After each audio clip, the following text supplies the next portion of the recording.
अस्सलाम वालेकुम नाज़रीन, वेलकम करते हैं आपको आपके पसंदीदा प्रोग्राम में जिसका नाम है इट टेक्स अ फैमिली। जैसा कि आप जानते हैं कि ये प्रोग्राम डिज़ाइन किया जाता है ऐसे ख़ानदान के लिए जिनका कोई ना कोई प्यारा नशे की बीमारी का शिकार है।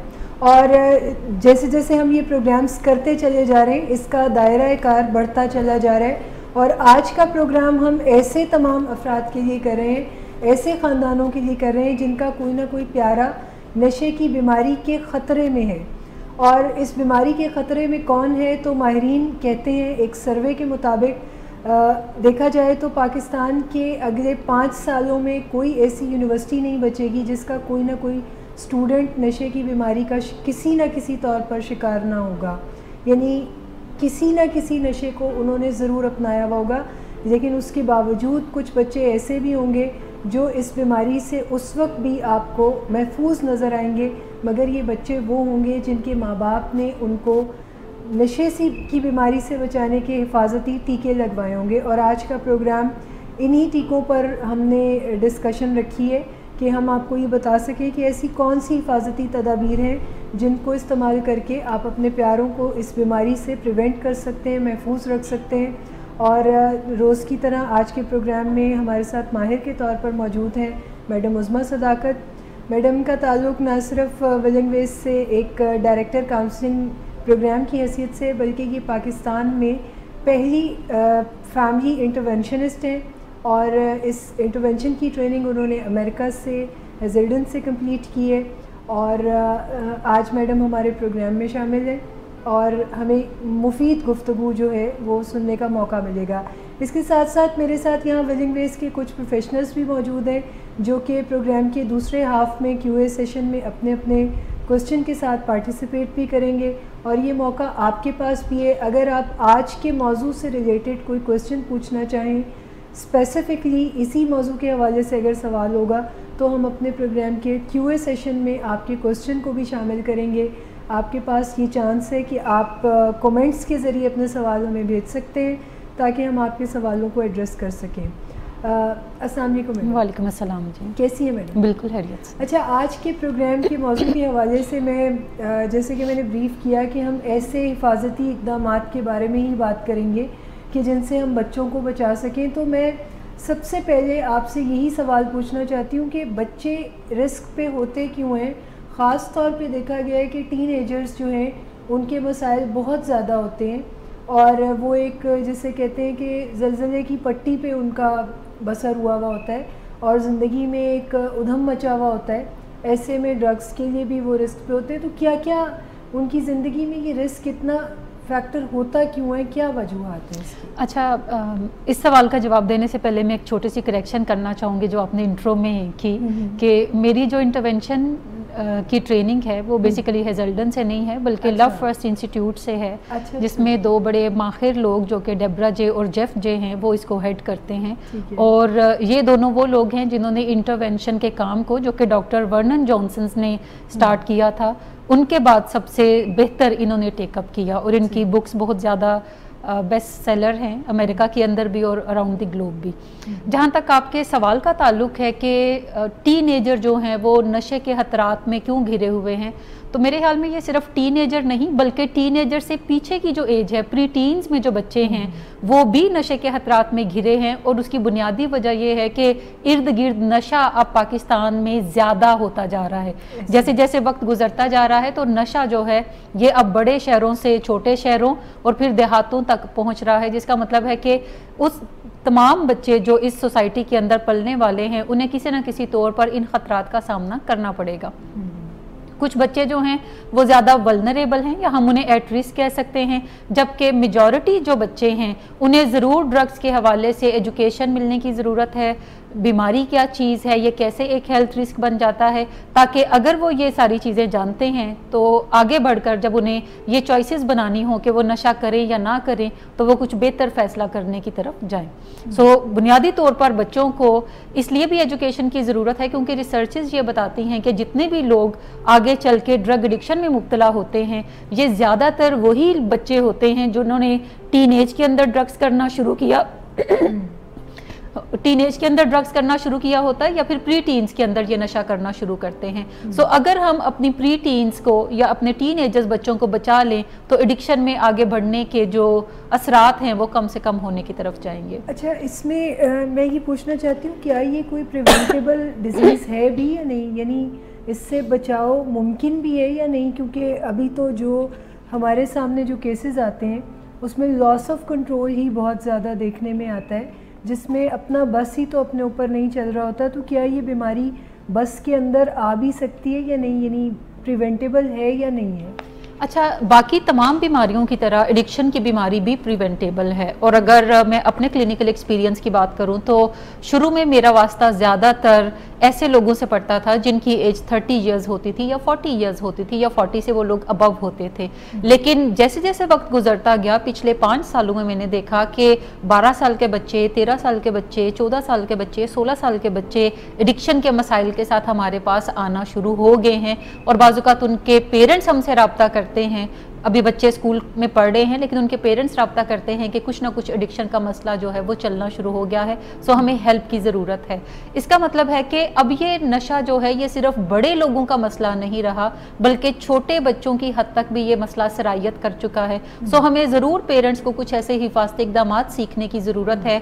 अगर वो उन हिफाजती इक़दाम को पूरा करेंगे तो उनके बच्चे नशे जैसे मसले का शिकार नहीं होंगे। और फ़र्ज़ करें अगर उनके अंदर अभी थोड़ा बहुत मसला नज़र आता है तो वो तेजी से हेल्प लेकर उस मसले को यहीं पर निपट सकते हैं।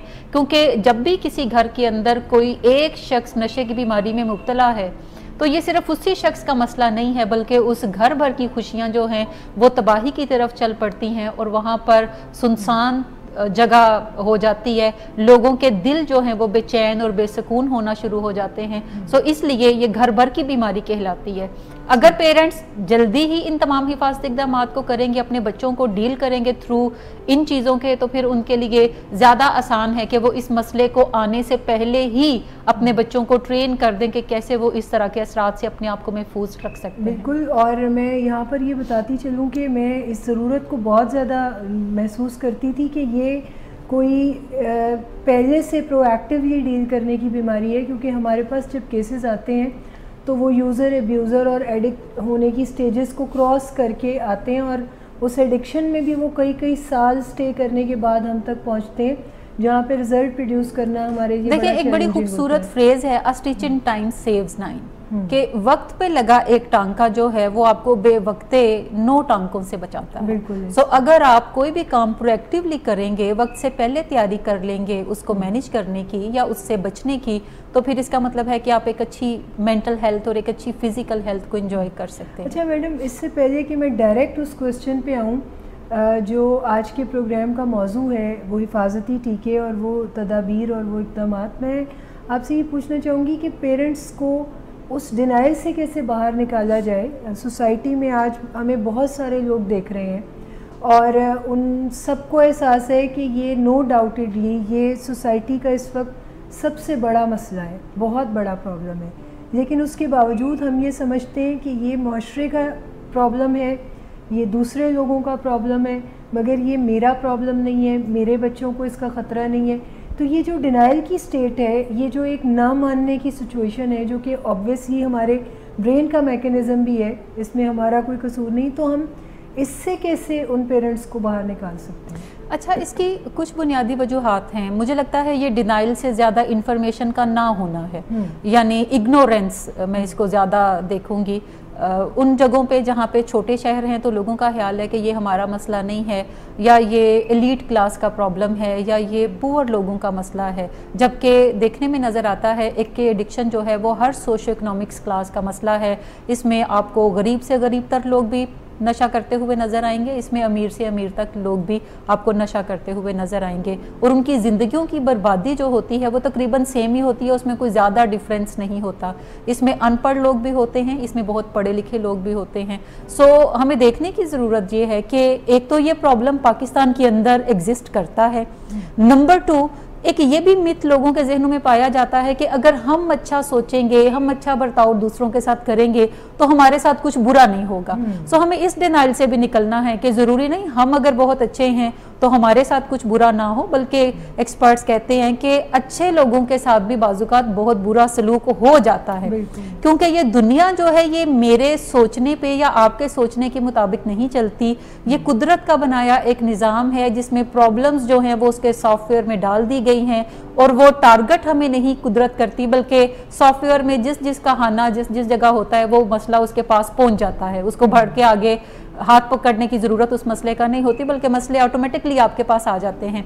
कुछ लोगों के पास फाइनेंशियल प्रॉब्लम्स आ जाते हैं, कुछ के पास हेल्थ इश्यूज आ जाते हैं, कुछ के पास साइकेट्रिक इलनेसेस आ जाती हैं, कुछ के पास एडिक्शन का मसला आ जाता है। सो इसका मतलब है कि दुनिया में जितने भी मसले पाए जाते हैं, आप ये नहीं सोच के अपनी ज़ात को मुबर्रा करार दे सकते कि आपको ऐसा कोई मसला दरपेश नहीं होगा। आपको हमेशा तैयारी करके रखनी चाहिए कि अगर कभी ये मसला दरपेश आपको हो तो आप कैसे इससे निपटेंगे, और आप ऐसे क्या हिफाजती इक़दाम करेंगे कि ये मसला आपको दरपेश हो ही ना, आप उससे बाईपास करके तो जिंदगी में आगे बढ़ जाएं। बहुत ही आपने शानदार बात की है कि दुनिया में जितने मसले एग्जिस्ट कर रहे हैं उन सबको इस नज़र से देखना चाहिए कि इनमें से कोई भी चीज़ हम तक भी आ सकती है और इसके लिए प्रोएक्टिवली तैयारी करनी चाहिए। और मेरा नेक्स्ट क्वेश्चन भी यही है कि मैं आपसे जानना चाहती हूँ कि एक माहिर के तौर पर आप उन हिफाजती टीकों के बारे में बताएं, उन इक़दामात के बारे में बताएं जो पेरेंट्स कर सकते हैं अपने बच्चों के साथ, जिसके बाद फिर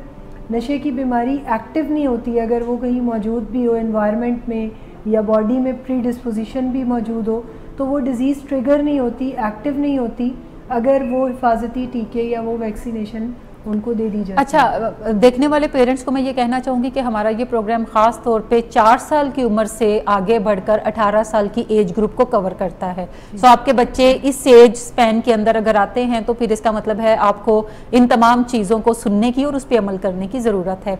सबसे पहले तो अपने बच्चों को कैटेगराइज करना शुरू करें कि क्या हमारे घर में नशे जैसा मसला है, हमारी फैमिली के अंदर, हमारे क्या एक्सटेंडेड फैमिली मेंबर्स के अंदर कोई बंदा ड्रग्स करता है, या हमारे घर के अंदर कोई बंदा सिगरेट पीता है या चर्स पीता है या अल्कोहल कंज्यूम करता है।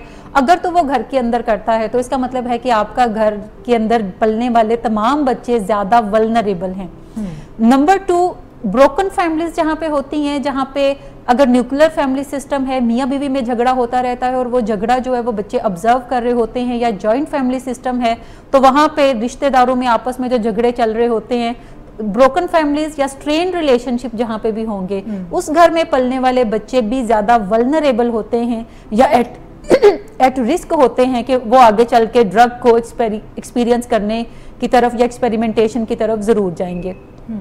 इसके अलावा ऐसे बच्चे जिन्हें आप किसी ना किसी ट्रांजिशन में से गुजारते हैं, जैसे अगर बच्चा प्राइमरी स्कूल में है, आप प्राइमरी के बाद उसे किसी मिडिल स्कूल में डालते हैं, अगर बच्चा मिडिल स्कूल में है तो आप उसे किसी दूसरे हाई स्कूल में डालते हैं, या हाई स्कूल में अगर बच्चा है और आप उसे किसी ना किसी कॉलेज में जब दाखिला उसका करवाते हैं, तो ये जो ट्रांजिशन है एक जगह से दूसरी जगह, ये भी वल्नरेबल बच्चों को बना देती है, क्योंकि जब भी बच्चे एक स्कूल बदलकर दूसरे स्कूल में जाते हैं तो उन्हें यूजुअली ये मसला दरपेश होता है कि वहाँ पे रहने वाले बच्चों के साथ कैसे वो इंगेज अपने आप को करें, उनसे दोस्ती कैसे करें, और जो ग्रुप्स बने होते हैं क्लासेस के अंदर उन ग्रुप्स में वो कैसे खुद को फिट इन करें।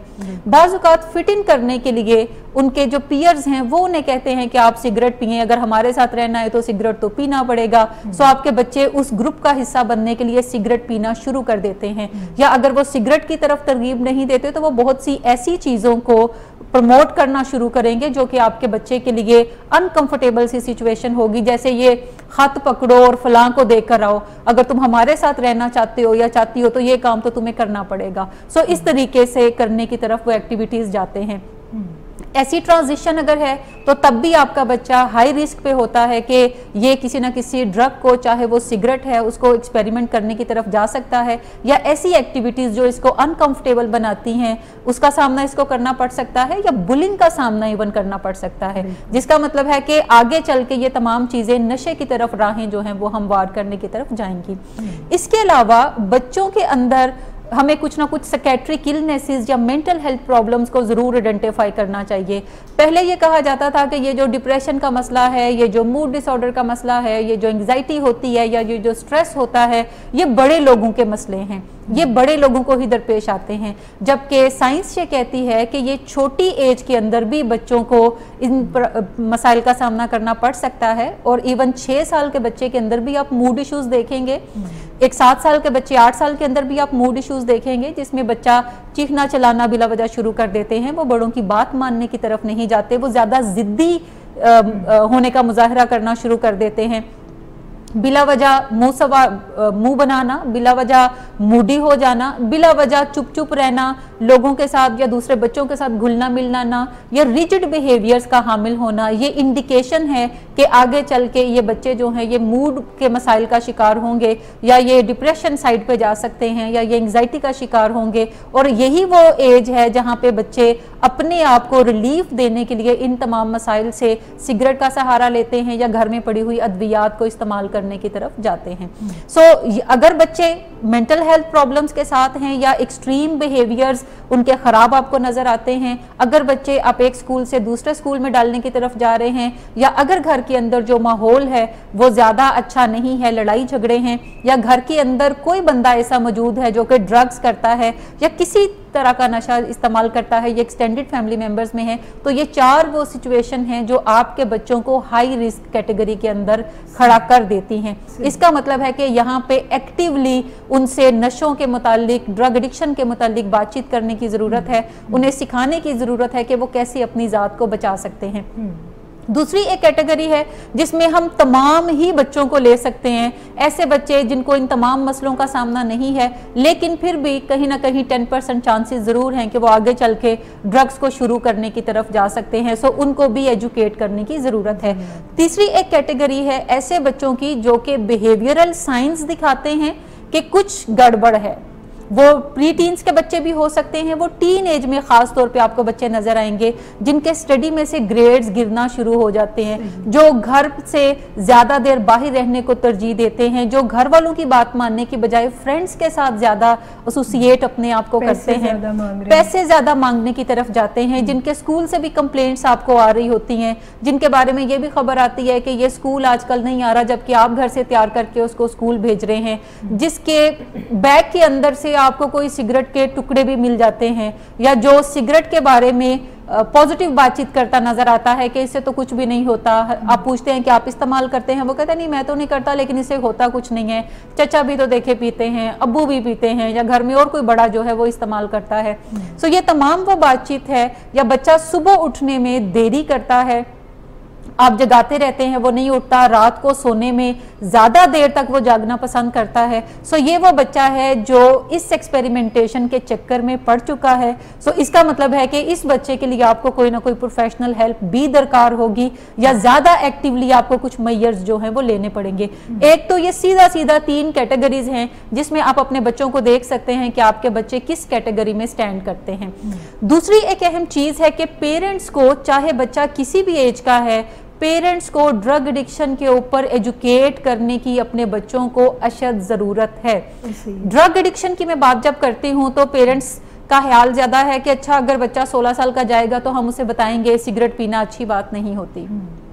आपके 16 साल बच्चे को पता है कि सिगरेट पीना अच्छी बात नहीं होती, बट वो फिर भी पीता है। इसका मतलब है कि ये जो मैसेजेस हैं नशे की बीमारी के हवाले से, ये मैसेजेस आप 16 साल की एज में नहीं देंगे, बल्कि ये 4 साल की उम्र में आप अपने बच्चे को बताना शुरू कर दें। 4 साल की उम्र से अगर आप अपने बच्चे को बताना शुरू करते हैं और अपने घर में आप जीरो टॉलरेंस क्रिएट करते हैं स्मोकिंग के हवाले से या दीगर नशों के हवाले से, तो आपके बच्चे लर्न करते हैं कि ये कोई अनहेल्दी चीज़ है, ये मुझे नहीं करना, इससे बॉडी हर्ट होता है, इससे मेरा ब्रेन हर्ट होता है। और ये तमाम बातें आप अपने बच्चों के साथ 4 साल की उम्र से शेयर करते हैं। देखिए मैं अक्सर फैमिलीज को कहती हूँ कि रिलीजन एक ऐसी चीज़ है जो हमें हमारे पेरेंट्स बहुत अर्ली एज में सिखा देते हैं। इवन 2 साल के बच्चे को माँ कलमा पढ़ा रही होती हैं, छोटे छोटे क्वेश्चंस होते हैं, हमें किसने पैदा किया, हमें अल्लाह ताला ने पैदा किया, दुनिया किसने बनाई, अल्लाह ताला ने बनाई। सो रिलीजन इज समथिंग जो कि हम अपने बच्चों को 2 साल की उम्र से देना शुरू कर देते हैं। इवन मैंने देखा है कि बहुत सारी माएँ जब बच्चों को दूध पिला रही होती हैं तो वो साथ कोई ना कोई कलमा भी पढ़ रही होती हैं या दुरूद पढ़ रही होती हैं, और उनके पूछने पे पता चलता है कि ये उनकी अम्मियों ने नुस्खा बताया था कि बच्चे रिलीजन से मुतारिफ इस तरह होना शुरू होते हैं। सो रिलीजन एक ऐसी चीज़ है जो बहुत अर्ली एज में पेरेंट्स सिखाते हैं, हमें कोई ज़्यादा नो हाउ नहीं होती, गॉड क्या है, कुरान पाक क्या चीज़ है, रिलीजन क्या है, कलमा क्या है, लेकिन हम उसको रिचुअल के तौर पे करना शुरू कर देते हैं। बच्चे छोटे अपने अब्बू के साथ जो है वो नमाज पढ़ने चल पड़ते हैं मस्जिद के अंदर 3-4 साल की उम्र में, उन्हें पता नहीं होता नमाज क्या है, but they love to perform rituals जो उनके पेरेंट्स उन्हें करते हुए नजर आते हैं। सो इसका मतलब है कि 4 साल की उम्र जो है वो राइप एज है ऐसी चीज़ों को अपने बच्चों के अंदर इंस्टिल करने की, ऐसी वैल्यूज़ को इंस्टिल करने की जो कि आप चाहते हैं कि वो ज़िंदगी भर उनको साथ लेकर चलें। क्या ख्याल है कितने कोई लोग हैं जो मज़हब बदलते होंगे बड़े होकर? बहुत कम परसेंटेज, बहुत कम परसेंटेज है। इसका मतलब है कि हम सब जो हैं वो अपने अपने रिलीजन से, जो हमारे पेरेंट्स ने हमें सिखाया, हम इमोशनली अटैच हैं, हम अपने रिलीजन के खिलाफ एक बात जरा सी सुनना पसंद नहीं करते, हम लड़ने मरने पे तैयार हो जाते हैं, जबकि ये वो चीज़ है जो हमने जानते बूझते नहीं सीखी बल्कि अनजाने में अपने वालिदैन से कैरी की। ठीक, और अगर हमें कहा जाए कि हम क्या बाई चॉइस मुस्लिम हैं, तो हम बाय डिफॉल्ट मुस्लिम हैं। ज़्यादातर मुस्लिम जो हैं वो बाय डिफॉल्ट मुस्लिम हैं कि हमने बस सीखा अपने पेरेंट्स से और हम अपने आप को मुसलमान कंसिडर करते हैं। सो ड्रग एडिक्शन का मौजू जो है ये भी एक ऐसी चीज़ है, वैल्यूज़ ख़ास तौर पे ये ऐसी चीज़ें हैं जो कि आपके बच्चे को 4 साल की उम्र में आपको बातचीत करने की ज़रूरत है। और जब भी आप बातचीत करते हैं तो आप एज अप्रोप्रिएट इन्फॉर्मेशन देते हैं। एज अप्रोप्रिएट इन्फॉर्मेशन से मुराद क्या है कि आप बेसिक सी इंफॉर्मेशन देते हैं अपने बच्चों को कि ड्रग्स करना या सिगरेट पीना अनहेल्दी है। एक तो पेरेंट्स को कभी भी इसको अच्छे बुरे के पैमाने में मैयर नहीं करना चाहिए बल्कि आप सेहत के पैमानों के साथ इसको जोड़ते हैं। जैसे छोटा बच्चा अगर 6-7 साल का बच्चा है, वो ब्रश कर रहा है अपने दांतों को, तो आप उसके साथ बातचीत शुरू कर सकते हैं कि देखें आप दांत साफ कर रहे हैं क्योंकि इससे आप हेल्दी रह सकें, आपका बॉडी इससे हेल्दी रहता है, आपके दांत अच्छे हैं, आपकी ओरल हेल्थ अच्छी होती है। सो इसी तरह नशे भी ऐसी चीज़ होते हैं जो हमारे जिस्म को हर्ट करते हैं, जो हमारे ब्रेन को हर्ट करते हैं। सो हमें वो नहीं करने चाहिए। बहुत सी ऐसी चीज़ें हैं जो कि हमारी हेल्थ को बेहतर बनाती हैं, जैसे ब्रश करना, जैसे खाना खाना, क्लीन ईटिंग करना, वॉक करना, अच्छी बातें सोचना। उसी तरह बहुत सारी ऐसी चीज़ें हैं जो कि हमारे बॉडी को हर्ट कर सकती हैं, जिसमें ड्रग्स होते हैं, जिसमें ज़्यादा ऑयली फूड्स होते हैं, जिसमें ऐसे लोगों के साथ मिलना मिलाना है जो कि नशा करने वाले लोग हों। सो ये बातें आप एज स्पेसिफिक इंफॉर्मेशन जो है वो अपने बच्चों को 4 साल की उम्र से देना शुरू कर देते हैं। इवन आई डू रिकमेंड के आप पाकिस्तान के किसी भी शहर में हैं, आपके आसपास कोई ना कोई रीहैब जरूर होगा। अगर आप किसी छोटे शहर में हैं तो 2-4 शहर छोड़कर कोई ना कोई रीहैब आपको जरूर मिल जाएगा। सो जरूर अपने बच्चों को विजिट करवाएं उन रीहैब्स का, और आप उन्हें विजिट करवाते हैं, आप उन्हें बताते हैं कि देखें ये उन लोगों के लिए जगह है जो नशा करते हुए नशे की बीमारी में मुब्तला हो जाते हैं, उन्हें फिर यहाँ रहना पड़ता है। ये वो लोग हैं। ज़्यादातर बच्चे जो हैं वो मीडिया चूंकि ग्लैमराइज बहुत ज़्यादा ड्रग्स को करता है, तो बच्चे उनकी देखा देखी नशा जो है वो शुरू करते हैं। सो जब भी आप टेलीविज़न के सामने बैठे हैं, कोशिश करें कि आप अपने बच्चों को अवॉइड करवाएं ऐसी मूवी से या ऐसे गानों से। लेकिन अगर आप अवॉइड नहीं करवा सकते तो जब भी कोई कंटेंट ऐसा सामने आए, लाइक सिगरेट कोई ड्रामे में पी रहा है या फिल्म में पी रहा है, तो आप साथ ही अपने बच्चे को ज़रूर बताते हैं कि ये अनहेल्दी चीज़ है, ये जैसा स्क्रीन पे नज़र आता है रियल लाइफ में ऐसा नहीं होता, रियल लाइफ में इसके कॉन्सिक्वेंसेस हैं जो कि आपको भुगतना पड़ते हैं। इसी तरह से बहुत सारी मूवीज ऐसी हैं जो कि ड्रग्स को ग्लैमराइज करती हैं, जैसे Devdas is one of those movies. Devdas movie जब हम देखते हैं तो उससे ज़्यादातर लोग क्या लेसन लेते हैं? जी मिस सुनैना। आशिक को अपनी माशूका नहीं मिली तो वो ड्रग्स करने शुरू हो गया, अल्कोहलिज्म में आ गया था बेसिकली। ठीक है, हाँ। कि जब भी मोहब्बत में नाकामी होती है तो गम को गलत करने के लिए शराब का सहारा लेना ज़रूरी हो जाता है। जबकि अगर मैं बतौर प्रोफेशनल देखूं तो मैं देखती हूँ कि अल्कोहल ने कैसे उस बंदे की ज़िंदगी तबाह की, और उसने महबूबा के बाद शराब पीना शुरू नहीं की, बल्कि वो इंग्लैंड में जब रहता था पढ़ाई के लिए तो उसने वहां पे ज़रूर ट्राई किया और फिर वो थोड़ी बहुत पीता था, लेकिन दरमियान में जब उसकी अल्कोहलिज्म की स्टेज पड़ी तो उसमें एक को इंसिडेंस था कि उसकी महबूबा से शादी नहीं हो सकी, बट एंड पे उसको पेप्टिक अल्सर हो गया, वो खून की उल्टियां करने लगा। ये उसकी बीमारी की लास्ट स्टेजेस को इंडिकेट करता है, बीमारी जो कि फिजिकल नेचर की है।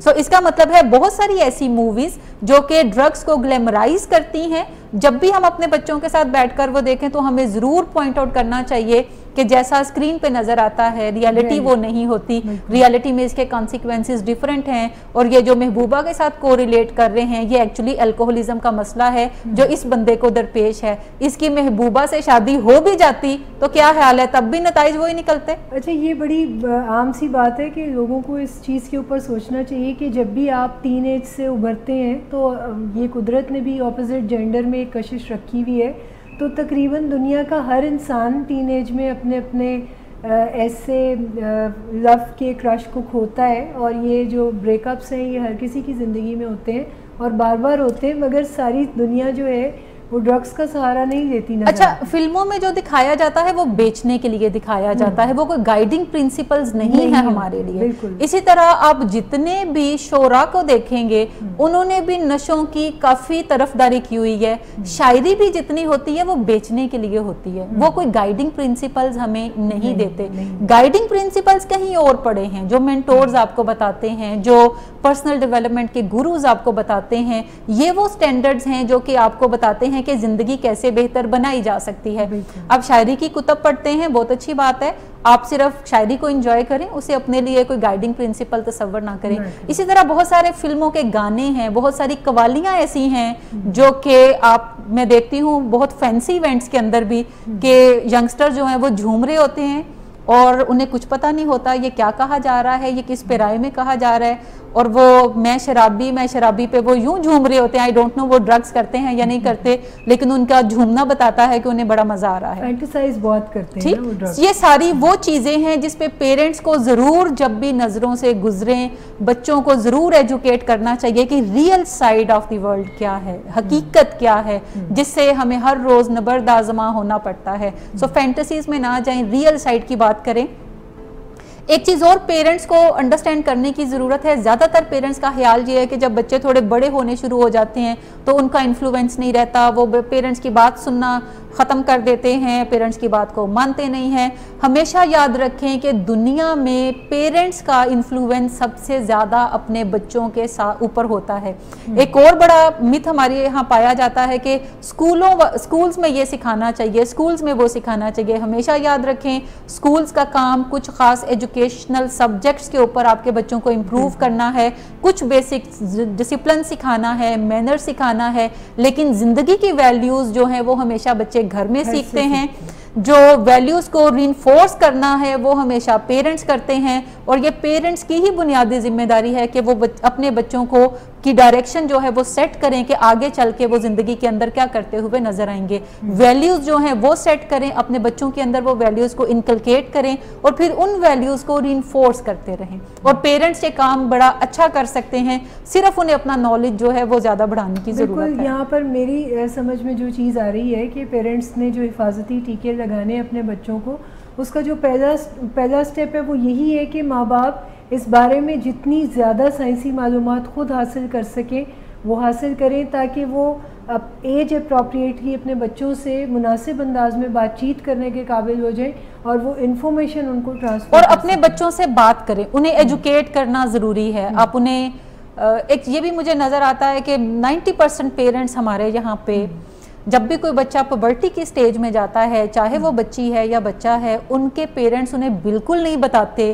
कि ज़िंदगी में आगे उन्हें क्या वाक़यात दरपेश आने वाले हैं, उनका बॉडी के अंदर जो फिज़िकल चेंजेस आ रही हैं, आगे उसके अंदर क्या क्या चीज़ें आएंगी। सो पेरेंट्स, माएँ कभी बात अपनी बच्चियों के साथ नहीं करती। हमेशा पुबर्टी की स्टेजेस में जो चेंजेस आती हैं वो कोई एक सरप्राइज बच्चियों के लिए होता है, बच्चों के लिए भी वो कोई एक सरप्राइज होता है और वो उस सरप्राइज को छुपाते रहते हैं और उन्हें लगता है कि शायद उनमें कोई कमी है जिसकी वजह से उन्हें ये हालात फेस करने पड़ रहे हैं, जबकि पेरेंट्स को पहले ही बता देना चाहिए अपने बच्चों को कि ऐसी चीज़ें 13 साल की उम्र में 12 साल की उम्र में आपको फेस करना पड़ेंगी और ये एक्चुअली आपकी फिजिकल ग्रोथ की निशानियां हैं जो कि आपको एक डेवलप्ड ह्यूमन के तौर पर प्रेजेंट सोसाइटी में कर रही हैं। सो इसमें शेम की बात नहीं है, ये नॉर्मल फेजेस हैं आपकी ज़िंदगी के जिसमें से तमाम लोगों ने गुजरना होता है। बिल्कुल उन्हें सपोर्ट करना चाहिए। यहाँ पर मैडम हम लेंगे एक टाइम हो गया एक छोटे से ब्रेक का, हालांकि बातचीत बड़ी दिलचस्प रुख पे जा रही है और हम ब्रेक के बाद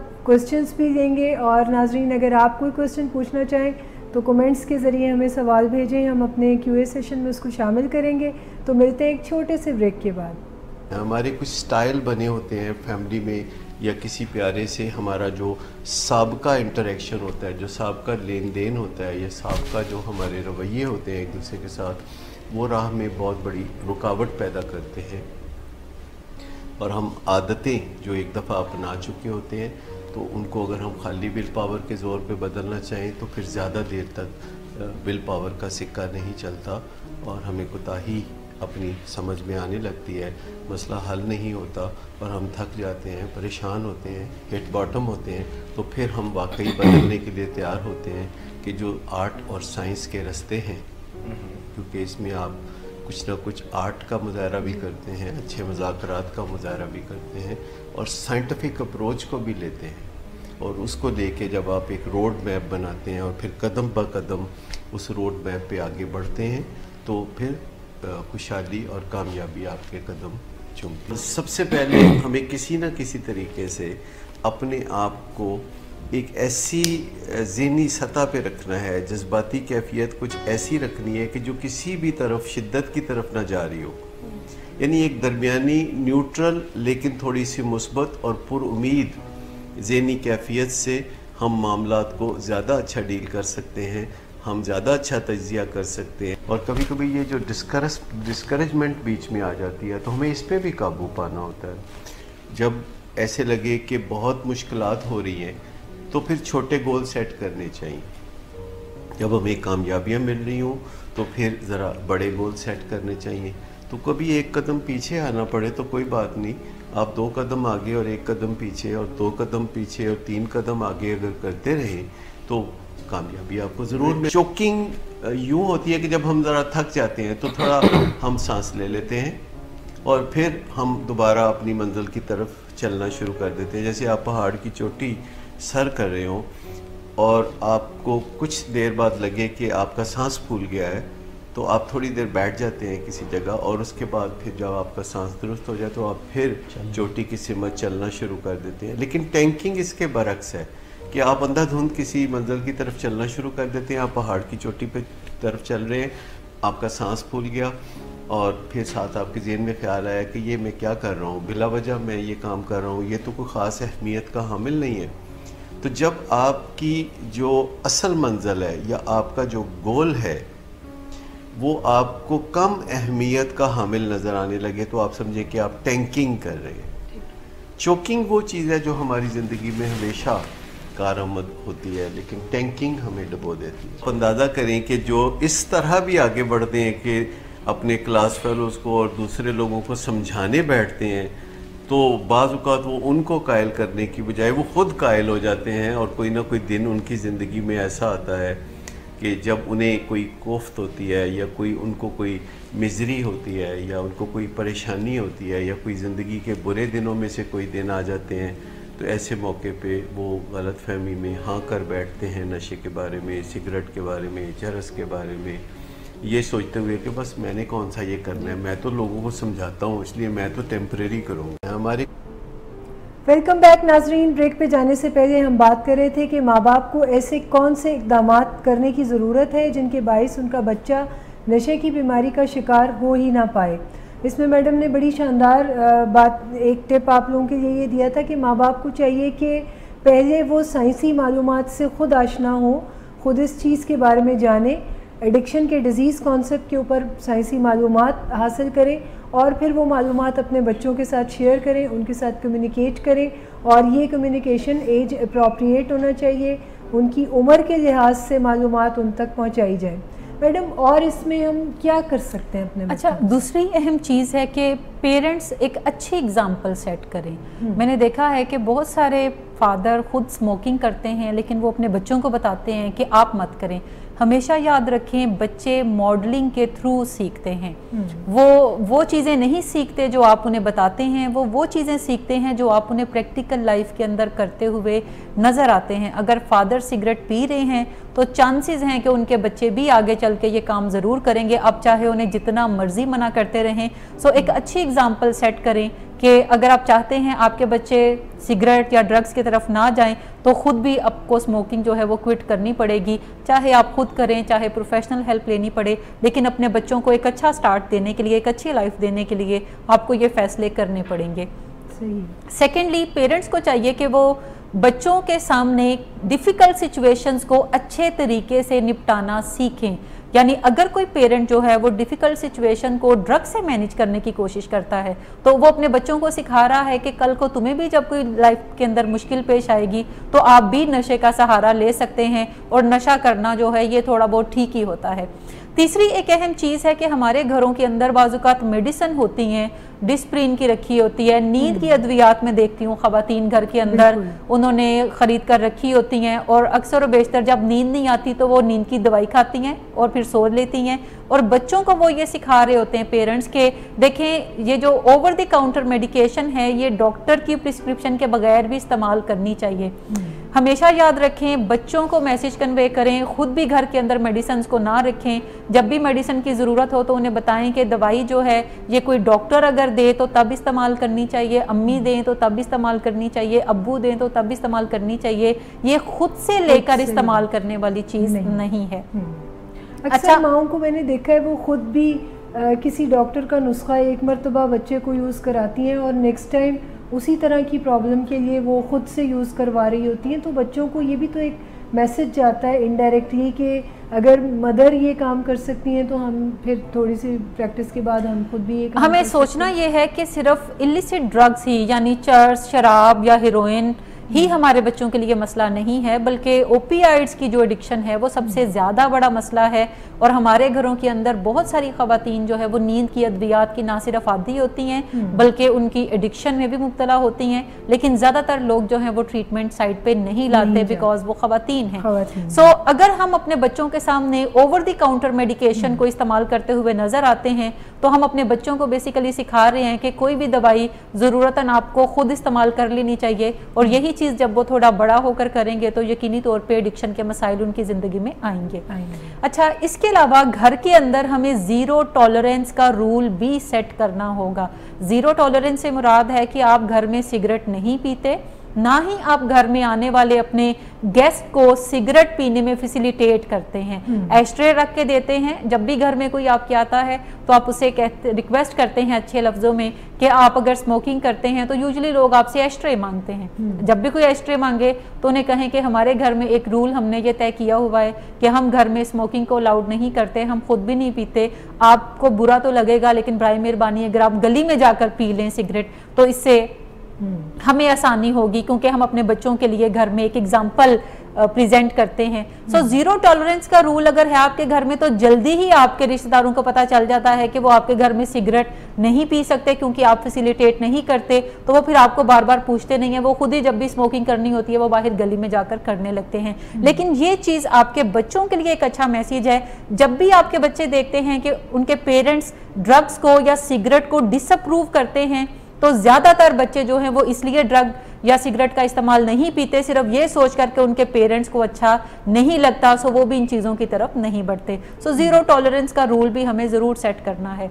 इसके अलावा हमें घर के अंदर कुछ रूल्स को तय करना है, कुछ वैल्यूज़ को तय करना है और उन वैल्यूज़ को इन्फोर्स भी करना है। जैसे आपके बच्चे जो हैं घर से कितनी देर तक बाहर रह सकते हैं, स्कूल की जो एक्स्ट्रा करिकुलर एक्टिविटीज़ हैं कब तक आपके बच्चों को घर में वापस पहुंच जाना चाहिए, क्या आपके बच्चे अपनी उम्र से बड़े बच्चों के साथ नाइट आउट्स के लिए जा सकते हैं या नहीं जा सकते। सो सर्टेन रूल्स आपको तय करने हैं और फिर उन रूल्स को अच्छे तरीके से इन्फोर्स भी करना है कि आप कंफर्टेबल फील नहीं करते कि आपके बच्चे नाइट आउट्स के लिए जाएं, और हमेशा अपनी फीलिंग्स को भी ज़रूर बच्चों को बताएं। अगर बच्चे ये कहते हैं कि मेरे सारे फ्रेंड्स के पेरेंट्स जो हैं वो मिलने देते हैं तो आप क्यों नहीं मिलने देते, या नाइट आउट्स के लिए क्यों नहीं जाने देते, तो आप बताते हैं कि मैं कंफर्टेबल फील नहीं करता, मेरे खदशात हैं जिसके पेश नज़र मैं ऐसा सोचता हूँ, और मैं नहीं आपको इजाज़त दे सकता कि आप घर से बाहर रात को रहें या रात देर तक घर से बाहर रहें। सो सर्टन रूल्स आप ज़रूर तय करें और फिर उन्हें अच्छे तरीके से इन्फोर्स भी करवाने की तरफ जाएं।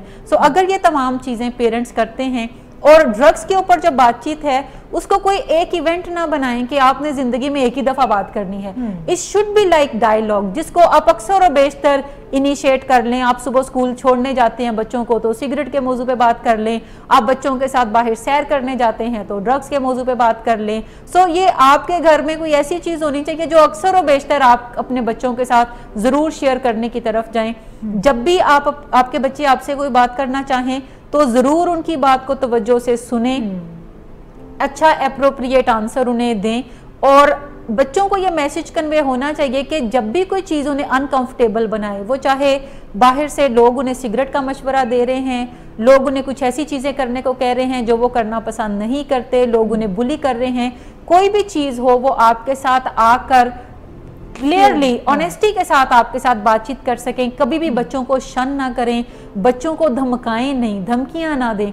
एक मैं देखती हूँ घरों के अंदर बड़ा एक कॉमन सा रवाज है कि माएँ जब बच्चे तंग करते हैं तो उन्हें कहती हैं आ लेने दो तुम्हारे अब्बू को रात को, फिर मैं बताऊंगी। अच्छा, ये रवाज सिर्फ मशरक में नहीं है, अमेरिका वाली माओं को भी यही मसला दरपेश है और उनके पास भी यही एक सॉलिड धमकी है कि वो अपने बच्चों को डराती हैं कि आ लेने दो तेरे अब्बू नू, फिर मैं दस नहीं आना नू रात नू। ठीक, बच्चों को कभी भी धमकी ना दें, बैड कॉन्सिक्वेंसेस का ना दें कि अब्बू को बड़े थानेदार हैं जो आएंगे तो फिर आपकी सांस तक वो बंद कर देंगे, हमेशा लगेगी और आप उसमें पिटिशनर के तौर पर माँ होगी और बच्चा जो है वो मुलजम के तौर पे खड़ा होगा। ऐसा माहौल घर में क्रिएट ना करें। बच्चों को जब भी आपको लगे कोई बात वो अच्छी नहीं कर रहे, हमेशा अपनी फीलिंग्स उनके साथ शेयर करें और बताएं कि ये मुनासिब रवैया नहीं है। वालिदाएं उनके साथ भी ज़रूर शेयर करें, लेकिन वालिद अदालत ना लगाएं, बल्कि वो कंफर्टेबल माहौल में रहते हुए बच्चे से पूछ सकते हैं कि दिन में कुछ आपकी अपनी अम्मी के साथ तकरार हुई है, मैं जानना चाहूँगा क्या वजह हो गई ऐसी कि आपको इस तरह करना पड़ा, या आपकी अम्मी ने क्यों आपके साथ ऐसा किया। सो बच्चों और माँ और बच्चे के बीच में रेफरी ना बने। माँ के साथ मसला दरपेश है, उसे खुद सॉल्व करना चाहिए। अगर उसे सॉल्व नहीं करना आता तो वो अपने हस्बैंड से मशवरा करके सॉल्व खुद ही करने की तरफ जाए। सो ये चंद चीज़ें हैं, अगर पेरेंट्स इसके ऊपर तवज्जो देंगे तो वो अपने बच्चों को नशे की हद में जाने से बहुत पहले ही सेव कर लेंगे। बिल्कुल, बहुत ही आपने शानदार और मुफीद मालूमात जो हैं वो हम तक पहुँचाई, और मुझे यकीन है कि आज के इस प्रोग्राम से हमारे नाज़रीन ने भरपूर फ़ायदा उठाया होगा। और ये बड़ा ही शानदार मौजू था। जिस वक्त मैंने इस मौजू के बारे में प्रेपरेशन शुरू की प्रोग्राम के हवाले से, तो मैं काफ़ी एक्साइटेड थी कि ये एक यूनिवर्सल मौजू है जिसके ऊपर बात करने की ज़रूरत भी बहुत है, और इस प्रोग्राम से हमारे देखने वालों को भरपूर फ़ायदा होगा, क्योंकि इसकी टेरिटरी में हर वो शख्स आ रहा है जो कि इस सोसाइटी में आज मौजूद है। बिल्कुल ऐसा। तो मैं अपने जो शुरका हैं उनसे भी पूछूंगी, अगर वो कोई सवाल करना चाह रहे हो तो मिस तहसीन आपके पास है कोई? जैसे कि आपने कहा कि ये सिलसिला जो एडिक्शन का है और ड्रग्स यूज़ का है, ये टीनेजर्स में स्टार्ट होता है फ्रेंड्स के एक प्रेशर से और उनको प्लीज़ करने के लिए। तो इस पेयर प्रेशर से को प्रिवेंट करने के लिए पेरेंट्स को क्या पर्सनालिटी डेवलपमेंट, उनकी नर्चरिंग में क्या चीज़ें करनी चाहिए, उनकी सेल्फ एस्टीम को बूस्ट करने में, सेल्फ कॉन्फिडेंस डेवलप करने में कैसे सिखाएं बच्चों को और उनको इतना स्ट्रॉन्ग करें कि वो इस सफ़र का आगाज़ ही ना करें? अच्छा, पीयर प्रेशर जो है ये वन ऑफ दोज फैक्टर्स है जिसकी वजह से बच्चे ड्रग्स करने की तरफ जाते हैं। बड़ा इंपॉर्टेंट आपने बात की कि बच्चों की सेल्फ एस्टीम अगर पेरेंट्स इम्प्रूव करते रहें, क्योंकि ज़्यादातर जो बच्चा नशा करने की तरफ जाते हैं उनकी सेल्फ एस्टीम वीक होती है, सेल्फ एस्टीम पुअर होती है। एक तो जब बच्चे 12 से 13 साल 14 साल की उम्र में जा रहे होते हैं, उनका जिस्म के अंदर चेंजेस आ रही होती हैं, उनके अंदर टेस्टोस्टेरोन की बम्बार्टमेंट हो रही होती है, बच्चियों के अंदर एस्ट्रोजन जो है केमिकल उसकी बम्बार्टमेंट हो रही होती है। सो बच्चे फील करते हैं कि कुछ ऐसी चेंजेस हैं जो कि एप्रोप्रिएट नहीं हैं। जबकि वो बहुत अप्रोप्रिएट होती हैं। वो एक ट्रांजिशनल स्टेज है जो उन्हें टीन से अर्ली अडल्टहुड की तरफ लेके जा रही होती है। सो ऐसे में बच्चियां जो हैं वो ज़रा झुक के चलना शुरू कर देती हैं अपने बॉडी चेंजेस की वजह से, और लड़के तेज़ी से कद अपना लंबा करते हैं, उनके वोकल कॉर्ड्स जो हैं वो थोड़े हैवी होना शुरू हो जाते हैं, आवाज़ बदलना शुरू होती है, तो उन्हें लगता है कि they are not the same person जो कि 6 माह पहले थे, 2 माह पहले थे, सेम थे। ये वो स्टेज है जहाँ पे उनकी सेल्फ एस्टीम जो है वो काफ़ी नीचे जाती है और वो एहसास कमतरी का शिकार होते हैं, क्योंकि वो दिखने में ज़्यादा अच्छे नहीं लग रहे होते, वो ज़्यादा पतले होते हैं और अभी जिस्म उनका भरा नहीं होता। लड़कियां हैं तो वो अपनी चेंजेस की वजह से अपनी थोड़ी एहसास कमतरी का शिकार हो रही होती हैं। सो पेरेंट्स को ज़रूर अपने बच्चों के अंदर सेल्फ एस्टीम को इम्प्रूव करने की जो एक डायरेक्शन है वो सेट करनी चाहिए, जिसमें पेरेंट्स छोटी छोटी स्किल्स उनको सिखा सकते हैं। जैसे स्पोर्ट्स के अंदर उन्हें इन्वॉल्व कर सकते हैं, कोई छोटा म्यूजिकल इंस्ट्रूमेंट चलाना उन्हें सिखा सकते हैं, कुछ ना कुछ पेंटिंग सिखा सकते हैं, कोई ना कोई ऐसी चीज़ जो कि बच्चे करना पसंद करें, अपने कोर्स से हटकर वो स्किल्स उनके अंदर ऐड करनी चाहिए। जब भी हम कोई नई चीज़ सीखते हैं तो हमारी सेल्फ एस्टीम इम्प्रूव होती है। इसके अलावा पेरेंट्स को बच्चों को ज़रूर बार बार ये कहना चाहिए कि वो उन्हें पसंद करते हैं, वो उन्हें अच्छा इंसान समझते हैं। ज़्यादातर पेरेंट्स जो है वो नेगेटिव मैसेजेस अपने बच्चों को दे रहे होते हैं, जबकि आपको अपने बच्चों को कॉन्स्टेंटली अच्छे मैसेजेस देने की ज़रूरत होती है। इट डज़ नॉट मीन कि आप उनके बुरे बिहेवियर को अप्रूव करें, इट ओनली मीन्स कि आप एज ए ह्यूमन बीइंग उनकी सेल्फ पे बात करें कि वो अच्छे इंसान हैं, वो जिम्मेदार शख्स हैं, वो ज़िंदगी में बड़ी चीज़ें आगे करने वाले हैं। आपको बतौर वालिदैन पूरा भरोसा है अपने बच्चों पे कि वो ज़िंदगी के अंदर कुछ बेहतर करने की तरफ जाएंगे। इसके अलावा बच्चों को ज़रूर ये मैसेजेस दें कि आप उन्हें पसंद करते हैं, आप उनसे प्यार करते हैं। बच्चों को इस रीअश्योरेंस की बहुत ज़्यादा ज़रूरत होती है। ये वही तमाम चीज़ें हैं जो कि उनकी सेल्फ एस्टीम को डिवेलप करने की तरफ जाती हैं और वो ज़िंदगी में आगे बेहतर फैसला करने की तरफ जाते हैं। दूसरा, बच्चों की एज के अंदर चूंकि उनकी प्री फ्रंटल कॉर्टेक्स जो है वो भी कंप्लीटली डेवलप नहीं होती, आई मीन कि उनका ब्रेन कंप्लीटली डेवलप नहीं होता, ये 25 साल की एज में जाके डेवलप होना होता है। सो इसका मतलब है कि वो अभी ज़्यादा बेहतर फैसले करने की पोजीशन में नहीं होते। इसीलिए आप बहुत छोटी एज में अगर अपने बच्चों को फैसला करने की ताकत दें और उन्हें अच्छे फैसले करना सिखाएं ताकि उनकी एबिलिटी थोड़ी इंक्रीज हो, कॉन्फिडेंस थोड़ा इंक्रीज हो और वो प्री टीन के अंदर या टीन एज के अंदर जाकर कुछ अच्छे फैसले करने की पोजीशन में आए, या वो आपसे बातचीत करने की पोजीशन में आ जाएं कि जब भी कोई फैसला करना हो तो आपसे वो राय जो है वो ज़रूर मांगे और आप अपनी राय का इजहार जो है वो पूरी ऑनेस्टी के साथ करते हैं। हमारे यहाँ पेरेंट्स जो हैं वो बच्चों को जूते अपनी पसंद के दिलाते हैं, स्कूल अपनी पसंद के दिलाते हैं, कपड़े अपनी पसंद के दिलाते हैं, इवन दूल्हा भी अपनी पसंद का ही दिलाते हैं या दुल्हन भी अपनी पसंद की दिलाते हैं। सो वो बच्चों को कॉन्स्टेंटली मैसेज देते हैं कि हमें बतौर वालिदैन बच्चों के फैसलों पे ट्रस्ट नहीं है। जब हमें ही ट्रस्ट नहीं है, जो सबसे ज़्यादा ज़िंदगी में क्लोज हैं उन पे, जो सबसे ज़्यादा ट्रस्ट वर्दी लोग हैं, तो बच्चे दुनिया पे कैसे ट्रस्ट करना सीखेंगे। सो ज़रूर बच्चों को एज दें कि वो छोटी उम्र से अपने बाल अगर कुछ बनाना अलग चाहते हैं तो उन्हें फैसला करने की ताकत दें, कपड़े अलग पहनना चाहते हैं फैसला करने की ताकत दें, अपनी राय का इजहार भी ज़रूर कर दें कि ये कपड़े आप पे अच्छे लग रहे हैं या अच्छे नहीं लग रहे, लेकिन अपना प्रोटोटाइप उन्हें बनाने की कोशिश ना करें कि जैसे आपके बाल हैं, जैसे आप कपड़े पहनते हैं वैसे वो ज़रूर पहने। ऐसा मुमकिन नहीं है क्योंकि वो आपसे पूरी एक जनरेशन छोटे होते हैं। आमतौर पर पेरेंट्स और बच्चों के दरमियान 25 साल का गैप ज़रूर है। सो इसका मतलब है एक जनरेशन में काफ़ी ज़्यादा फैशन के अंदर चेंजेस आते हैं। सो उन्हें कुछ फैसला साजी करने की तरफ जाने दें और साथ में गाइड करें कि अच्छे फैसले कैसे किए जाते हैं और अपने ऊपर बच्चों को डिपेंड करने दें कि वो फैसले के बारे में ज़रूर आपकी राय को आला जाने, ज़रूर आपकी राय का एहतराम करें और चीज़ों को आपके मुताबिक करने की तरफ जाएं। सो ये चंद चीज़ें हैं, अगर आप बच्चों के साथ करेंगे वालिदैन के तौर पे तो ज़्यादा हेल्प उन्हें मिल सकती है। जी मिस सुनैना, आप कोई क्वेश्चन पूछना चाहेंगे? अच्छा मिस, मेरा क्वेश्चन ये है कि जैसे जैसे बच्चों की एज बढ़ती है तो वो लोग डिफरेंट चेंजेस से गुजरते हैं, फिजिकल, इमोशनल। उसके साथ साथ पेरेंट्स भी बच्चों को टॉन्ट करते हैं कि जब मैं तुम्हारी एज में था तो मैं तो ये कर लेता था। तो इस सब से बच्चों को एंजाइटी होती है, वो फिर ड्रग्स और अल्कोहलिज्म की तरफ आते हैं। तो इसको ओवरकम करने के लिए क्या हेल्दी अल्टरनेटिव्स हो सकते हैं जिससे बच्चा एंजाइटी में ना जाए? अच्छा, ये जो पेरेंट्स कहते हैं ना जब मैं तुम्हारी एज में था तो मैं 30 मार खान था, तुम मेरी एज में थे तो तुम तो कुछ भी नहीं हो, तो ये नॉट ओकेनेस के मैसेजेस हैं। हम बताते हैं कि you are not good enough और तुम कुछ भी कर लो, you are not good enough. और ये मैसेजेस बहुत छोटी एज से, इवन साल के बच्चे, 6 माह के बच्चों को भी पेरेंट्स देना शुरू कर देते हैं। जब बच्चा रोता है तो माँ झुंझुला के उसको झिड़कती है, और एक 6 माह का बच्चा ना सिर्फ उस झिड़क को रजिस्टर करता है बल्कि उसके सामने अपनी माँ का जो बिगड़ा हुआ चेहरा है वो भी उसके ब्रेन में रजिस्टर होता है, और ये कोई हैप्पी इवेंट नहीं होता उसकी ज़िंदगी का। इसका मतलब है कि जब भी आप बच्चों से बात करें तो अपनी बातचीत में मोहतात रहें। आपके बच्चे ना सिर्फ आपको सुन रहे हैं, देख रहे हैं, आपकी बातें उनके जहन में रजिस्टर भी हो रही हैं। सो कभी भी बच्चों को ना टोकेनेस का मैसेज ना दें। ना टोकेनेस का मैसेज आप डायरेक्टली नहीं देते, लेकिन छोटा बच्चा क्रॉल कर रहा है तो माँ उसे कहेगी उधर मत जाओ, इधर बैठो चुप करके, कुर्सी पे बैठो आराम से, ये मत करो, वो मत करो। बच्चों को हमेशा मैसेज दें कि वो करे क्या।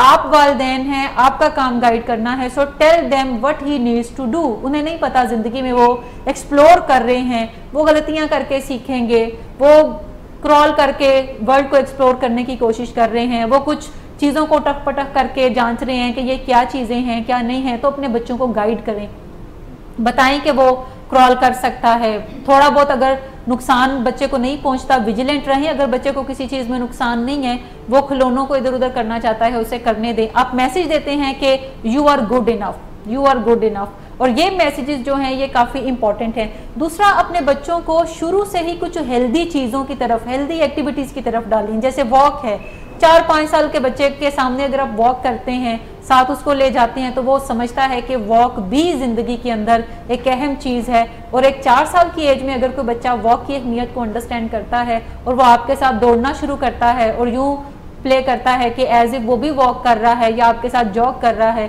तो ये वो चीज़ें हैं जो कि ज़िंदगी भर उसके साथ रहने वाली हैं। बच्चों के सामने अच्छे तरीके से बातचीत करें, अपनी स्पाउस के साथ अच्छे तरीके से बातचीत करें। जो मामलात हैं डिफ़िकल्ट, उन्हें अच्छे तरीके से निपटाएं बच्चों के सामने, ताकि उनके पास कोई हेल्दी अल्टरनेटिव्स हों। जो बच्चे बातचीत अच्छी नहीं कर सकते, कॉन्फिडेंट नहीं होते, वो भी ड्रग्स का सहारा लेने की तरफ जाते हैं। सो ये चंद चीज़ें हैं जो कि आप अपने बच्चों को सिखा सकते हैं, जिससे वो ज़िंदगी के अंदर कुछ बेहतरी की तरफ जाएंगे। ठीक है, आमिर साहब आप सवाल पूछना चाह रहे थे कुछ? जी मैम, आपने एक स्कूल्स का जिक्र किया कि स्कूल्स में आजकल काफ़ी ये हद तक ड्रग्स एडिक्शन के बच्चे ज़्यादा शिकार हो चुके हैं। तो स्कूल्स में देखा जाता है कि कॉलेज टाइम या यूनिवर्सिटी टाइम में, मैंने अपने टाइम में भी देखा कि काफ़ी ज़्यादा स्टूडेंट अपना काफ़ी दिन का टाइम वहाँ पर स्पेंड करते हैं, और घर में जो वो ड्रग्स यूनिवर्सिटी या कॉलेज में ले रहे होते हैं, घर में उनको मालूम नहीं होता पेरेंट्स को, या बिज़ी उनके शेड्यूल की वजह से, कि बच्चे यूनिवर्सिटी में ये ड्रग्स ले रहे हैं या उनको इस चीज़ का सामना है। तो उस पर यूनिवर्सिटीज़ के टीचर्स या प्रॉक्टर्स, एक डिपार्टमेंट जो होता है वो उनको फ़ाइन करता है। तो मोस्टली मैंने देखा कि बच्चे अपने पॉकेट मनी या फ़ीस को एडजस्ट करके वो फ़ाइन पे कर देते हैं, लेकिन वो जो प्रॉक्टर्स होते हैं, क्या उनकी ज़िम्मेदारी है कि वो उनके पेरेंट्स तक ये बात पहुँचाएँ, ताकि वो एक, आपने बताया कि फ़र्स्ट जो एजुकेशन वहाँ से मिल सकती है बच्चे को, तो वहाँ तक पहुँचाने में प्रॉक्टर्स या टीचर्स का कोई अहम किरदार होना चाहिए? अच्छा, ज़रूर स्कूल्स में ऐसी कमेटीज़ होनी चाहिए जो कि ऐसे बच्चों को आइडेंटिफाई करें जो सिगरेट पीते हुए उन्हें स्कूल के हाथे में नज़र आते हैं, या जिनके बारे में ये सुनने को मिलता है कि ये बच्चा सिगरेट पीता है, क्योंकि एक क्लास के बच्चे आपस में एक दूसरे को जानते हैं कि वो क्या कर सकते हैं। और ज़रूर पेरेंट्स को स्कूल वाले इन्फॉर्म भी करें। वो कमेटीज़ जो हैं वो लेटर लिख के भेज सकती हैं, जैसे रिज़ल्ट कार्ड आजकल पेरेंट्स के पास घर में पहुंचता है, तो वो भी लेटर पहुंच सकता है कि आपके बच्चे के अंदर ये एक्टिविटीज़ करता हुआ स्कूल में वो नज़र आता है, तो आप इसको कंसिडर करें। इसके अलावा ज़्यादा जिम्मेदारी मैं समझती हूँ पेरेंट्स की है कि पेरेंट्स को अपने बच्चों के हवाले से टीचर्स के साथ कम्युनिकेशन में रहना चाहिए। उन्हें ज़रूर अपने बच्चों के टीचर्स के पास चक्कर लगाना चाहिए, चाहे वो स्कूल में पढ़ता है, चाहे वो कॉलेज का स्टूडेंट है, चाहे वो यूनिवर्सिटी का स्टूडेंट है, तो ज़रूर मेल मिलाप टीचर से रखना चाहिए। स्कूल्स में एक बड़ा अच्छा इंतज़ाम है कि पेरेंट टीचर्स मीटिंग होती है, जिसमें ज़्यादातर पेरेंट्स अपीयर नहीं होते। पेरेंट्स को ज़रूर अपीयर होना चाहिए, बच्चों की प्रोग्रेस के बारे में पता चले, बच्चों के अंदर जो बिहेवियर चेंजेस हैं उसके बारे में पता चले। अगर पता चलता है कि ये सिगरेट पीता है तो आप डांट टपट मत करें, लेकिन उसके साथ ओपनली बात करें। पेरेंट्स को ये भी पता होना चाहिए कि उनके बच्चों के फ्रेंड्स कौन कौन से हैं, उनके नाम पता होने चाहिए, वो किस जगह रहते हैं, उनके पेरेंट्स क्या करते हैं। ये तमाम मालूमात जो हैं वो अगर पेरेंट्स के पास हैं तो वो ज़्यादा बेहतर लेवल पे अपने बच्चों को गाइड कर सकते हैं, बजाय कि मसला हद से बढ़ जाए तो वो उन्हें पता चले मसला अभी बहुत अर्ली है या अभी शुरू हुआ चाहता है, तो वो ऐसे मौक़ों पर अच्छी तरह इंटरवीन करके अपने बच्चों को बेहतर डायरेक्शन की तरफ भेज सकते हैं। सो ये बुनियादी तौर पे पेरेंट्स की जिम्मेदारी है। टीचर्स भी अगर इस जिम्मेदारी को बांट लें तो काम थोड़ा ज़्यादा आसान हो जाएगा। लेकिन टीचर्स पे मैं ज़्यादा बाउंड नहीं करूँगी, मैं यही कहूँगी कि पेरेंट्स को ज़रूर मेल मुलाकात उस उस्ताज़ा के साथ बढ़ाना चाहिए। बच्चों के वेयर अबाउट्स के बारे में पता होना चाहिए, आपका बच्चा कहाँ है, स्कूल से छुट्टी के बाद, कॉलेज के बाद अगर वो कहता है मैं कंबाइंड स्टडी में हूँ तो वो किस जगह बैठ के कंबाइंड स्टडी कर रहा है, उस जगह पे कौन कौन से लोग हैं, क्या वहाँ पे कोई पेरेंट्स सुपरवाइज उन्हें कर रहा है या पेरेंट्स छुट्टियों पे कहीं गए हुए हैं और बच्चे जो हैं वो कंबाइंड स्टडी के नाम पे कोई पार्टी करने में मशगूल हैं। सो पेरेंट्स को वेयर अबाउट्स का पता होना चाहिए कोई और पेरेंट सुपरविजन में है या नहीं वो कर रहा, और बच्चे किस तरह के दोस्तों के साथ उठते बैठते हैं, ये पेरेंट्स का काम है जानना। और इसका एक आसान तरीका है कि आप बच्चों के साथ बातचीत अगर ज़्यादा करते रहें, हर रोज़ उन्हें पूछते रहें कि स्कूल में दिन कैसा गुजरा, आज क्या किया क्या नहीं किया। सो इस तरह के बड़े छोटे छोटे से सवाल हैं जिससे आप बड़ी अर्ली एज में अपने बच्चों को बता देते हैं कि वो जैसे स्कूल से आए तो पूरी कार्रवाई आपको बताएं, और ये बच्चे यानी थ्रस्टी हों कि मैं कैसे घर पहुंचूं और मैं कैसे अपनी वालिदा को बताऊं या वालिद को बताऊं कि मेरा आज पूरा दिन कैसे गुजरा। सो बच्चों की ज़िंदगी में मैक्सिमम इंटरेस्ट आपको लेना है, क्योंकि आफ्टर ऑल आप अपनी नेक्स्ट जनरेशन को परवान चढ़ा रहे हैं। ये काम आपके जॉब से ज़्यादा इम्पॉर्टेंट है, आपकी फैमिली गैदरिंग से ज़्यादा इम्पॉर्टेंट है, आपकी अपनी ज़िंदगी से ज़्यादा इम्पॉर्टेंट है कि आपने एक पूरी जनरेशन को परवान चढ़ाना है। सो ज़्यादा जिम्मेदारी के साथ इसको करें, ज़्यादा तवज्जो दें और बच्चों के साथ ज़रूर टाइम स्पेंड करें। आजकल के पेरेंट्स जो हैं वो बच्चों के साथ टाइम स्पेंड नहीं करते और वो यही कहते हैं कि हम मसरूफ़ बहुत ज़्यादा हैं। आई वुड सुजेस्ट कि अगर आपका बच्चा 8 साल की उम्र तक है तो माँ ज़रूर 3 घंटे उसके साथ खेले, बातें करे। अब माएँ सोच रही होंगी जो हमें देख रही हैं कि घर के काम कौन करे, तो कोई बात नहीं, घर के काम अगर आप 2 घंटे लेट कर लेते हैं तो इससे फ़र्क नहीं पड़ता। लेकिन अगर आप 2 घंटे अपने बच्चे को दिन में नहीं देते कि आप बर्तन धो रही हैं, सफाई कर रही हैं, कपड़े धो रही हैं, तो ये 2 घंटे जो हैं उसकी ज़िंदगी में अगर नहीं है तो आहिस्ता आहिस्ता आपका बच्चा आपसे दूर होना शुरू हो जाएगा। और फिर बच्चे टीवी की गोद में पलते हैं, फिर बच्चे फ्रेंड्स की गोद में पलना शुरू कर देते हैं। सो ज़रूर डे 1 से अपने बच्चों के साथ एक टाइम पर्टिकुलर रखें जो आप उनके साथ गेम्स खेलें, बातचीत करें, उनके साथ इंजॉय करें, उनकी छोटी छोटी बातों में शरीक हों। जैसे जैसे एज बड़ी होती है बातें बदलना शुरू हो जाएंगी, लेकिन आपका वक्त नहीं बदलना चाहिए, वक्त वही आप स्पेंड करें ताकि आप बहुत सारे मसाइल जो आपके बच्चों की ज़िंदगी में आने होते हैं आप वक्त से काफ़ी पहले उनसे अलर्ट हो जाते हैं और आप अच्छे तरीके से अपने बच्चों को गाइड कर सकते हैं कि उन्हें यहाँ पे क्या करना चाहिए। ठीक है मिस, आपका क्वेश्चन? मैम मेरा आपसे ये क्वेश्चन है कि नशे का जो अंजाम है वो सबको पता है कि बुरा ही होता है। नशे की शुरुआत भी बुरी होती है क्योंकि वो बदमज़ा लगते हैं, और लेकिन एक तरफ यह है कि एक पूरा ग्रुप जैसे मीडिया है, जैसे बहुत सारे लोग हैं उसको फैंटेसाइज करते रहते हैं कि उसके बड़े बेनिफिट्स हैं। और लेकिन यह है कि ये क्या चीज़ है और इसको कौन ब्रेक कर सकता है? जो एक फ़ायदा नज़र आ रहा होता है ना कि थोड़ी देर के लिए दिमाग रिलैक्स होगा, तो मतलब कि इसको ब्रेक करना, इस फैंटेसी को कैसे ब्रेक किया जा सकता है? वो जो दरमियान की ड्यूरेशन आती है, थोड़ी देर के लिए मज़े की जो ड्यूरेशन आती है। अच्छा, अगर तो आपका ख्याल है कि तमाम लोगों को अंजाम पता है तो तमाम लोगों को अंजाम नहीं पता। ज़्यादातर लोग जो नशा शुरू करते हैं वो किसी ड्रग एडिक्ट को देख के नशा शुरू नहीं करते, वो हमेशा अमिताभ बच्चन को देखकर नशा शुरू करते हैं, वो हमेशा शाहरुख खान को अल्कोहल पीते हुए देखकर शुरू करते हैं, वो इसी तरह से डिफरेंट रोल मॉडल्स जो हैं हॉलीवुड के, बॉलीवुड के, इंग्लैंड के, पाकिस्तान के, इंडिया के, अमेरिका के रोल मॉडल्स को देखकर वो ड्रग्स करते हैं। अगर रोल मॉडल्स ड्रग्स उनके करते हैं तो उनके लिए नशा करना आसान है। दूसरा, एक सोसाइटी में मिथ ये है कि जो कामयाब लोग होते हैं वो नशा करते हैं। पाकिस्तान के अंदर अगर हम देखें तो कामयाब लोग भी ड्रग्स करते हैं, बट इसका मतलब ये नहीं है कि कामयाबी के लिए नशा करना कोई ज़रूरी है। ये वो लोग हैं जो कामयाब पहले होते हैं और बाद में फिर वो शराब पीना शुरू करते हैं। लेकिन एक टीनेजर बच्चा जब उन्हें देखता है तो वो ये फैंटेसाइज करता है कि ये शायद नशा इसने पहले करना शुरू किया था और नशा करने की वजह से आहिस्ता आहिस्ता कामयाबी की तरफ ये बढ़ा। दूसरी एक और अहम चीज़ जो आपने अभी बात कही कि जब कोई बंदा नशा शुरू करता है तो उसको बदमज़गी मिलती है। शुरू में बदमज़गी नहीं मिलती, शुरू में मज़ा मिल रहा होता है। हर नशे की कुछ मेडिकल प्रॉपर्टीज़ हैं, हर नशा कुछ फ़ायदा देता है जिसकी वजह से लोग उसके साथ जुड़ जाते हैं और फिर उसको कंटिन्यूटी में भी ले आते हैं। चर्च जो है वो आपकी रेसिंग थॉट्स को स्लो करती है। सो ऐसे बच्चे जो मूड डिसऑर्डर्स का शिकार होते हैं वो रेसिंग थॉट्स के साथ हैं और उन्हें कोई मशवरा देता है जब वो अपने दोस्तों के साथ शेयर करते हैं कि यार मेरे तो जहन में हर वक्त सोचें जो हैं वो बराजमान रहती हैं और मुझे तो फुर्सत नहीं मिलती, सोच के बाद नई सोच आ रही होती है, तो उनके फ्रेंड्स मशवरा देते हैं कि अच्छा तुम चर्स अगर पियो तो इससे तुम्हें फ़ायदा होगा।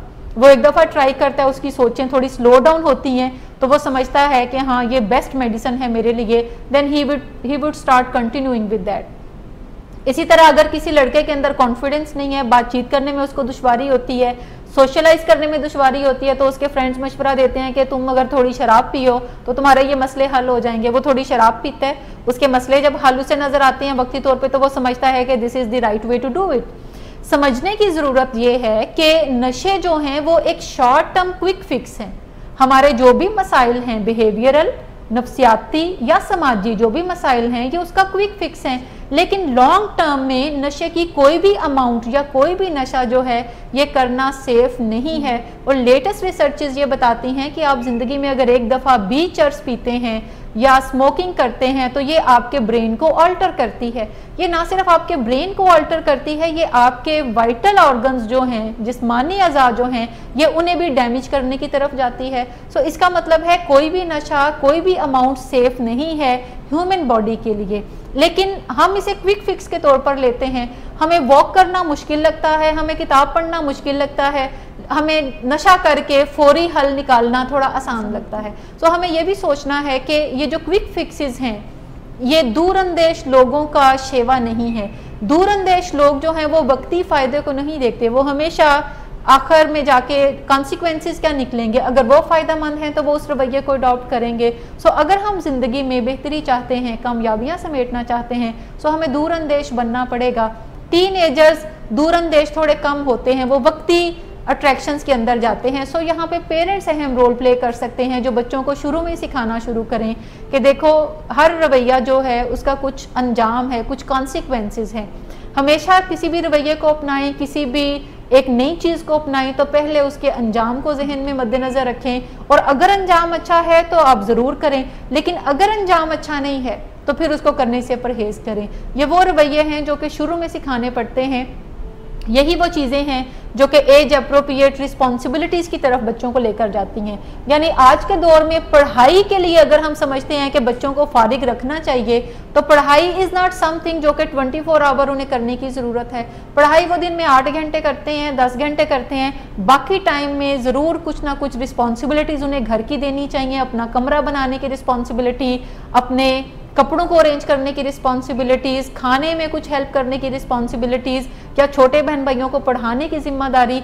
अगर बच्चे जिम्मेदारियां साथ में छोटी छोटी अडॉप्ट किए हुए हैं जो कि एज स्पेसिफिक हैं, तो उन्हें अच्छा फील होता है, उन्हें लगता है कि वो जिम्मेदार हैं। जिम्मेदार शख्स जो हैं वो इस तरह की एक्टिविटीज़ में जो कि नशे से मुतल्लिका हैं उसकी तरफ नहीं जाते। लेकिन अगर कोई बच्चा पढ़ता है और पढ़ता भी वो अच्छा नहीं है, तो फिर इसका मतलब है कि वो नशे नुशे करके अपने आप को अच्छा महसूस करवाना चाहता है। सो ये शॉर्टकट हैं जिसकी तरफ हमें नहीं जाना चाहिए, और कोई ऐसी चीज़ें जो कि लॉन्ग टर्म फ़ायदा दें, ये पेरेंट्स को सिखाने की ज़रूरत है छोटी एज में ही, जिसकी तरफ बच्चे फिर जाएंगे। बहुत शुक्रिया मैडम, बहुत ही मुफीद गुफ्तगू थी आज की आपकी, और मैं अपने नाजरीन को दावत देती हूँ कि नेक्स्ट वीक भी आप हमें इसी टाइम पर ज्वाइन कीजिए। हम ऐसे ही किसी मुफीद मौजू के साथ आपकी रहनुमाई करेंगे। उस वक्त तक के लिए इजाज़त दीजिएगा। खुदा हाफ़िज़।